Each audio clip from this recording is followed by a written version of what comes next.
हाँ जी, सत श्री अकाल जी सारिਆਂ ਨੂੰ। ਤੇ ਅੱਜ ਆਪਾਂ ਨੇ ਜੀ ਗੱਲ ਕਰਨੀ ਆ ਵੀ ਭਗੋਲੇ ਦਾ ਟਾਈਮ ਆ ਗਿਆ ਝੋਨੇ ਦੇ ਉੱਤੇ ਆਪਣੀ ਦੇ, ਜਿਹਨੂੰ ਗੋਭ ਵੀ ਕਿਹਾ ਜਾਂਦਾ। ਵੀ ਇਹਦੇ ਉੱਤੇ ਸਪਰੇਅ ਕਰਨੀ ਜ਼ਰੂਰੀ ਹੁੰਦੀ ਆ, ਬਹੁਤ ਜ਼ਰੂਰੀ ਹੁੰਦੀ ਆ, ਬਿਮਾਰੀ ਹੋਵੇ ਨਾ ਹੋਵੇ। ਤੇ ਦੂਸਰਾ ਕੁਐਸਚਨ ਇਹ ਆ ਵੀ ਸਪਰੇਅ ਫਿਰ ਕਿਹੜੀ ਕਰੀ ਜਾਵੇ। ਤੇ ਪਹਿਲੀ ਗੱਲ ਤਾਂ ਤੁਹਾਨੂੰ ਭਗੋਲੇ ਦੀ ਮੈਂ ਪਹਿਚਾਣ ਕਰਨੀ ਸਿਖਾਉਣਾ ਵੀ ਭਗੋਲਾ ਹੁੰਦਾ ਕੀ ਆ।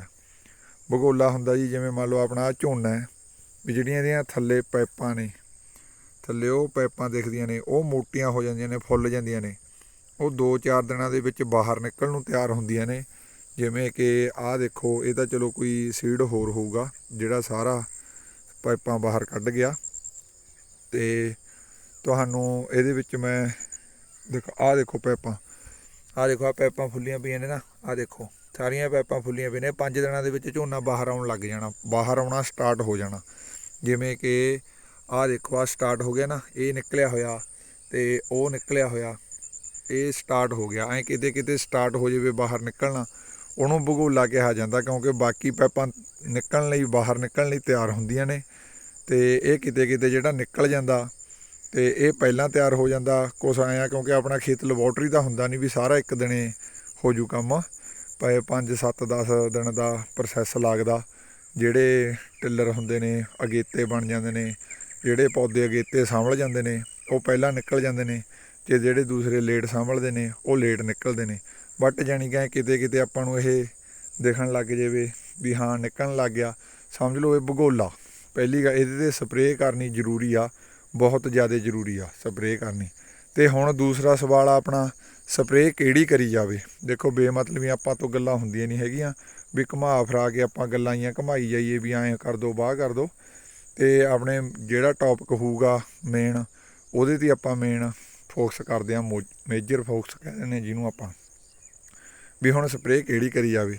ਦੇਖੋ ਜੀ, ਇੱਕ ਤਾਂ ਇਹਦੇ 'ਤੇ ਸਪਰੇਅ ਜ਼ਰੂਰੀ ਹੁੰਦੀ ਆ ਉੱਲੀ ਵਾਲੀ, ਜਿਹਨੂੰ ਕਹਿੰਦੇ ਨੇ ਫੰਗੀਸਾਈਡ ਜਾਂ ਉੱਲੀ ਨਾਸ਼ਕ। ਅਤੇ ਦੂਸਰੀ ਸਪਰੇਅ ਜ਼ਰੂਰੀ ਹੁੰਦੀ ਆ ਧੇਲੇ ਵਾਸਤੇ, ਕਿਉਂਕਿ ਧੇਲੇ ਦਾ ਜਿਹੜਾ ਅਟੈਕ ਆ ਉਹ ਆਉਣਾ ਸ਼ੁਰੂ ਹੋ ਜਾਂਦਾ, ਲਗਭਗ ਤਾਂ ਆਈ ਗਿਆ, 90% ਤਾਂ ਖੇਤਾਂ ਦੇ ਵਿੱਚ ਧੇਲਾ ਆ ਹੀ ਗਿਆ, ਅਤੇ ਆਪਾਂ ਨੇ ਬਚਾਉਣਾ ਵੀ ਹੁੰਦਾ। ਅਤੇ ਜੇ ਨਾ ਵੀ ਆਵੇ, ਆਉਣ ਵਾਲੇ 10 ਦਿਨਾਂ ਦੇ ਵਿੱਚ ਆ ਜਾਵੇ, ਤਾਂ ਕਰਕੇ ਉਦੋਂ ਝੋਨਾ ਬੂਰ 'ਤੇ ਹੋਊਗਾ, ਉਦੋਂ ਆਪਾਂ ਨੇ ਖੇਤ ਦੇ ਵਿੱਚ ਨਹੀਂ ਵੜਨਾ, ਇਸ ਕਰਕੇ ਆਪਾਂ ਨੂੰ ਕਰਨੀ ਹੀ ਪੈਣੀ ਆ ਹੁਣ। ਅਤੇ ਉੱਲੀ ਨਾਸ਼ਕ ਸਪਰੇਅ ਕਰਨੀ ਆ ਪਹਿਲੀ ਗੱਲ। ਦੂਜੀ ਆਪਾਂ ਨੇ BPH ਵਾਸਤੇ ਜਾਂ WBPH ਵਾਸਤੇ, ਜਿਹਨੂੰ ਚਿੱਟਾ ਤੇਲਾ ਜਾਂ ਆਪਾਂ ਕਾਲਾ ਤੇਲਾ ਕਹਿੰਦੇ ਹਾਂ, ਉਹਦੇ ਵਾਸਤੇ ਕਰਨੀ ਆ। 2 ਚੀਜ਼ਾਂ ਕਲੀਅਰ ਹੋ ਗਈਆਂ। ਤੀਜੀ ਗੱਲ ਆ ਗਈ ਜੀ ਸੁੰਡੀ ਵਾਲੀ। ਜਿਹੜੇ ਬੰਦਿਆਂ ਨੇ ਸੁੰਡੀ ਵਾਲੀ ਸਪਰੇਅ ਪਹਿਲਾਂ ਕਰਤੀ, ਉਹਨਾਂ ਨੂੰ ਸਪਰੇਅ ਕਰਨ ਦੀ ਲੋੜ ਨਹੀਂ। ਅਤੇ ਉਹ ਜਿਹੜੀ ਪਹਿਲਾਂ ਸਪਰੇਅ ਕਰਤੀ ਉਹਦੇ ਵਿੱਚ ਫੇਮ ਜਾਂ ਕੋਰਾਜਨ ਪਾਈ ਆ ਜਾਂ ਟਾਟਾ ਟਕੂਮੀ ਪਾਈ ਆ, ਉਹਨਾਂ ਨੂੰ ਸਪਰੇਅ ਕਰਨ ਦੀ ਲੋੜ ਨਹੀਂ। ਜੇ ਕਿਸੇ ਬੰਦਿਆਂ ਨੇ ਹੋਰ ਕੋਈ ਸਪਰੇਅ ਪਾਈ ਹੈ, ਵੀ ਕੋਈ ਆਹ ਝਟਪਟ ਜਿਹੇ ਵਾਲੀ ਪਾਤੀ ਵੀ ਜਿਹੜੀ 1-2 ਦਿਨ ਰਿਜ਼ਲਟ ਰੱਖਦੀ ਆ, ਉਹਦਾ ਕੋਈ ਮਤਲਬ ਨਹੀਂ ਜੀ, ਉਹਨਾਂ ਨੂੰ ਤਾਂ ਕਰਨੀ ਹੀ ਪੈਣੀ ਆ, ਉੱਦਾਂ ਦਾ ਰਿਜ਼ਲਟ ਆ। ਵੈਸੇ ਮੇਰੇ ਸੁਝਾਅ ਮੁਤਾਬਕ ਆਪਾਂ ਨੂੰ ਸੁੰਡੀ ਵਾਸਤੇ ਸਪਰੇਅ ਕੋਰਾਜਨ ਪਹਿਲੇ ਨੰਬਰ 'ਤੇ ਇਹ ਕਰਨੀ ਚਾਹੀਦੀ ਆ, ਦੂਜੇ ਨੰਬਰ 'ਤੇ ਫੇਮ ਕਰਨੀ ਚਾਹੀਦੀ ਆ, ਤੀਜੇ ਨੰਬਰ 'ਤੇ ਟਾਟਾ ਟਕੂਮੀ ਕਰਨੀ ਚਾਹੀਦੀ ਆ। ਇਹ ਹੀ ਕਰਨੀਆਂ ਚਾਹੀਦੀਆਂ ਨੇ। ਇਹਨਾਂ ਦੇ ਰਿਜ਼ਲਟ ਲੰਬੇ ਨੇ ਅਤੇ ਲੰਬਾ ਸਮੇਂ ਤੱਕ ਆਪਾਂ ਨੂੰ ਪ੍ਰੋਟੈਕਸ਼ਨ ਦਿੰਦੇ ਨੇ, ਅਤੇ ਆਪਣੇ ਜਿਹੜੇ ਪੈਸੇ ਨੇ, ਪੈਸਿਆਂ ਦਾ ਪੂਰਾ ਮੁੱਲ ਮੋੜਦੀਆਂ ਨੇ ਇਹ ਦਵਾਈਆਂ ਨੇ ਜਿਹੜੀਆਂ। ਅਤੇ ਹੁਣ ਇਹ ਗੱਲ ਕਲੀਅਰ ਕਰ ਲਓ ਜੀ, ਸੁੰਡੀ ਵਾਲੀ ਸਪਰੇਅ ਜਿਹੜੇ ਬੰਦਿਆਂ ਨੇ 15 ਅਗਸਤ ਤੋਂ ਬਾਅਦ, 15 ਅਗਸਤ ਤੋਂ ਲੈ ਕੇ 25 ਅਗਸਤ ਤੱਕ ਲਾ ਲਓ, ਜਾਂ ਉਦੋਂ ਬਾਅਦ ਤਾਂ ਕਦੋਂ ਵੀ ਲਾ ਲਓ, ਯਾਨੀ ਕਿ ਮਿਨੀਮਮ 15 ਅਗਸਤ ਲਾ ਲਓ, ਵੀ 15 ਅਗਸਤ ਤੋਂ ਬਾਅਦ ਫੇਮ, ਕੋਰਾਜਨ, ਟਾਟਾ ਟਕੂਮੀ ਦੇ ਵਿੱਚੋਂ ਕੋਈ ਸਪਰੇਅ ਕਰੀ ਹੈ, ਅਤੇ ਪੂਰਾ ਪਾਣੀ, ਵਧੀਆ ਪਾਣੀ ਲਾ ਕੇ, ਘੱਟੋ ਘੱਟ ਮੈਂ ਇਹ ਕਹਿਣਾ ਵੀ 150 ਲੀਟਰ ਪਾਣੀ ਲਾ ਕੇ ਸਪਰੇਅ ਕਰੀ ਹੈ ਪੂਰੀ ਰੀਝ ਦੇ ਨਾਲ, ਪੂਰੀ ਵਧੀਆ ਨਮੀ ਦੇ ਵਿੱਚ, ਉਹਨਾਂ ਨੂੰ ਦੁਬਾਰੇ ਕੋਈ ਸੁੰਡੀ ਵਾਲੀ ਸਪਰੇਅ ਕਰਨ ਦੀ ਲੋੜ ਨਹੀਂ ਹੈਗੀ ਜੀ। ਬਾਕੀ ਆਪਦੇ ਖੇਤ ਦੇ ਉੱਤੇ ਵੀ ਡਿਪੈਂਡ ਕਰਦਾ ਵੀ ਤੁਹਾਡੇ ਖੇਤ ਦੀ ਵੈਦਰ ਕੰਡੀਸ਼ਨ ਕੀ ਹੈ, ਵੀ ਤੁਹਾਡੀ ਜ਼ਮੀਨ ਕਿਹੋ ਜਿਹੀ ਹੈ, ਤੁਹਾਡਾ ਮੈਨੇਜਮੈਂਟ ਕਿਹੋ ਜਿਹਾ, ਉਹ ਗੱਲ ਇੱਕ ਪਾਸੇ ਆ। ਮੈਂ ਗੱਲ ਕਰਦਾ ਵੀ ਗੁੱਡ ਮੈਨੇਜਮੈਂਟ ਹੋਵੇ ਆਪਣੇ ਬੰਦੇ ਦਾ, ਹਰੇਕ ਦਾ, ਅਤੇ ਜਿਹੜੀਆਂ ਆਪਾਂ ਸਮੇਂ ਸਮੇਂ 'ਤੇ ਗਾਈਡਲਾਈਨਸ ਦਿੰਦੇ ਰਹੇ ਹਾਂ, ਉਹ ਗੁੱਡ ਮੈਨੇਜਮੈਂਟ ਹੋਵੇ। ਅਤੇ ਉਹ ਗੁੱਡ ਮੈਨੇਜਮੈਂਟ ਦੇ ਵਿੱਚ ਫੇਮ, ਕੋਰਾਜਨ ਵਰਗੀਆਂ ਵਧੀਆ ਦਵਾਈਆਂ ਵਰਤੀਆਂ ਹੋਣ, ਉਹਨਾਂ ਨੂੰ ਸੁੰਡੀ ਵਾਲੀ ਸਪਰੇਅ ਦੁਬਾਰਾ ਕਰਨ ਦੀ ਨਹੀਂ ਲੋੜ ਜੀ। ਹੁਣ ਆ ਗਿਆ ਜੀ ਦੂਸਰਾ ਸਵਾਲ ਆਪਣਾ ਉੱਲੀ ਵਾਲੀ ਦਾ, ਜਿਹਨੂੰ ਆਪਾਂ ਫੰਗੀਸਾਈਡ ਕਹਿੰਦੇ ਆ। ਜਿਹੜੇ ਬੰਦੇ ਕਹਿਣਗੇ ਵੀ ਅਸੀਂ ਨੇ ਪਹਿਲਾਂ ਸੁੰਡੀ ਵਾਲੀ ਸਪਰੇਅ ਕੀਤੀ ਦੀ, ਉਹਦੇ ਨਾਲ ਫੰਗੀਸਾਈਡ ਪਾਤਾ, ਮੱਚ ਬੈਟਰ ਹੈ, ਕੋਈ ਚੱਕਰ ਨਹੀਂ, ਬਟ ਹੁਣ ਵੀ ਕਰਨੀ ਪਊਗੀ ਫੰਗੀਸਾਈਡ ਨੇ ਸਪਰੇਅ। ਜਿਹੜੇ ਪੂਸਾ 44 ਝੋਨੇ ਵਰਗੇ ਨੇ, ਪੀਲੀ ਪੂਸਾ ਵਰਗੇ ਨੇ, ਡੋਗਰ ਪੂਸਾ ਵਰਗੇ ਨੇ, ਉਹਨਾਂ ਨੂੰ ਫੰਗੀਸਾਈਡ ਸਪਰੇਅ ਕਰਨੀ ਹੀ ਪੈਣੀ ਆ। 3 ਸਪਰੇਆਂ ਹੋ ਜਾਂਦੀਆਂ ਨੇ ਅਤੇ ਭਲੇ ਵੇਲੇ ਹੁੰਦੇ ਨੇ ਜਦੋਂ 2 ਸਪਰੇਆਂ ਨਾਲ ਝੋਨਾ ਵੱਢਿਆ ਜਾਵੇ। ਅਤੇ ਵਧੀਆ ਇਹ ਗੁੱਡ ਮੈਨੇਜਮੈਂਟ ਦੀਆਂ ਗੱਲਾਂ ਕਰਦਾ ਜੀ। ਜਿਹੜੇ ਲੋਕ ਕਹਿੰਦੇ ਨੇ ਵੀ ਵਧੀਆ ਵੈਦਰ ਲੱਗ ਗਿਆ 40+ ਹੁੰਦਾ ਝੋਨਾ, ਜੇ ਦੂਸਰਾ ਝੋਨਾ 30 ਕੁਆਂਟਲ ਰੱਖਣਾ ਫਿਰ ਹੋਈਏ ਜਾਣਾ, ਫਿਰ ਕੋਈ ਚੱਕਰ ਨਹੀਂ ਹੈਗਾ, ਫਿਰ ਚਾਹੇ 1 ਸਪਰੇਅ ਨਾਲ ਵੱਢ ਲਓ। ਅਤੇ ਜਿਹੜੇ ਬੰਦੇ ਕਹਿੰਦੇ ਨੇ ਹੁਣ ਵੀ ਪਹਿਲਾਂ ਕਰਤੀ ਫੰਗੀਸਾਈਡ ਅਤੇ ਵੀ ਮੈਂ ਆਹ ਕੀਤੀ ਆ, ਫਲਾਣੀ ਕੀਤੀ ਆ, ਧਮਕੀ ਕੀਤੀ ਆ, ਕੋਈ ਕੀਤੀ ਆ ਜੀ ਤੁਸੀਂ ਨੇ, ਉਹਦੀ ਗੱਲ ਛੱਡ ਦਿਓ। ਜਿਹੜੀ ਭਗੋਲੇ 'ਤੇ ਸਪਰੇਅ ਕਰਨੀ ਆ, ਇਹ ਮੈਂ 3 ਦਵਾਈਆਂ ਦੀ ਰਿਕਮੈਂਡੇਸ਼ਨ ਦਿੰਦਾ। ਅਤੇ ਉਹ ਉਹਨਾਂ ਦੇ ਵਿੱਚ ਪਹਿਲੀ ਹੈਗੀ ਆ ਨੈਟੀਵੋ, ਦੂਸਰੀ ਹੈਗੀ ਆ ਐਮਿਸਟਾਟੋਪ, ਤੀਸਰੀ ਹੈਗੀ ਆ ਟਾਟਾ ਐਰਗੋਨ। ਇਹਨਾਂ ਦੇ ਵਿੱਚ ਜਾਣੀ ਕਿ ਤੁਸੀਂ ਇਹ ਨਾ ਕਹੋ ਵੀ ਮੈਂ ਪਹਿਲੀ ਤੇ ਨੈਟੀਵੋ ਕਹਿਤਾ ਵੀ ਨੈਟੀਵੋ ਬਹੁਤ ਜ਼ਿਆਦਾ ਵਧੀਆ ਨਾ, ਇਹ ਤਾਂ ਮੈਂ ਵੈਸੇ ਨੰਬਰਿੰਗ ਦੇ ਦਿੱਤੀ ਤੁਹਾਨੂੰ। ਅਤੇ ਪ੍ਰੋਡਕਟ ਇਹ 3 ਟੌਪ ਦੇ ਨੇ ਜਿਹੜੇ ਆਪਾਂ ਨੇ ਭਗੋਲੇ 'ਤੇ ਕਰਨੇ ਨੇ। ਨੈਟੀਵੋ ਦੀ ਜੀ ਸਪਰੇਅ ਕਰਨੀ ਆ ਤਾਂ 160 ਗ੍ਰਾਮ ਦੀ ਰਿਕਮੈਂਡੇਸ਼ਨ ਕਰੂੰਗਾ ਮੈਂ, ਵੀ 160 ਗ੍ਰਾਮ ਸਪਰੇਅ ਕਰਨੀ ਹੈ।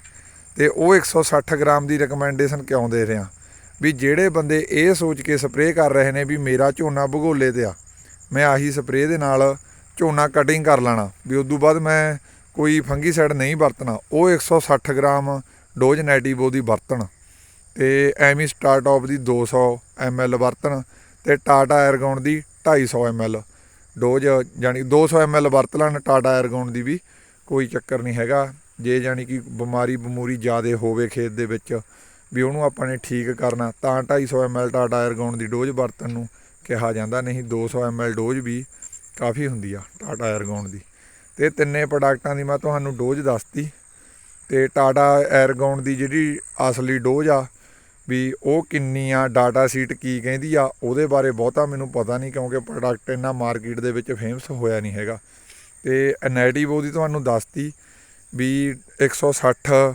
ਗ੍ਰਾਮ ਹੀ ਪਾਉਣੀ ਪੈਣੀ ਆ, ਜਿਹੜੇ ਬੰਦੇ ਇਹ ਸੋਚਦੇ ਨੇ ਵੀ ਦੁਬਾਰੇ ਮੈਂ ਫੰਗੀਸਾਈਡ ਨਹੀਂ ਵਰਤਣਾ।